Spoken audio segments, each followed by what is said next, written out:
راته وکړه او بیا دا راته ووایه چې دلته سیکورټي انتظامات د دې پولینګ سټیشن څنګه روان دي؟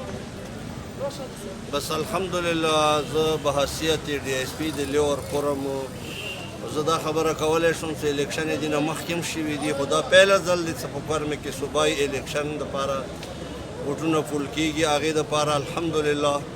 100% مو د سیکورټي انتظامات کړي دي مو دپاره داسې څه خبره نشته د خطرې والا او ډېر پر اطمینان او خلک ډېر خوشحالي سره ډېر چوک در چوک راځي خپل اوټونه فول کوي او چاته څه خطره نه محسوسېږي بغیر خوفه هر سړی په ښه شوق سره خپل اوټونه فول کوي و هغې دپاره الحمدلله موږ ته څومره سیکورټي انتظامات دي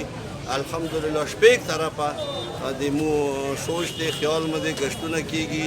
ډبرې لګېدلې دي او کسان لګېدلي دي چیک پوینټونه مو جوړ کړي دي هغې دپاره تلاشیانې دي او هره نمونه خلکو باندې مو نظر دی او الحمدلله مو الله نه غواړو چې دا څومره اوټونه دي دا په ښې طریقې سره فول شي او مو 100% دا یقین دی چې هېڅ قسم ته داسې واقعه به نه پېښېږي چې په هغې باندې موږ ته یا ګورنمنټ ته څه مشکلات زیاتېږي او هره نمونه حالاتو مقابلې دپاره مو تیار یو. مننه، خوشحاله اوسئ.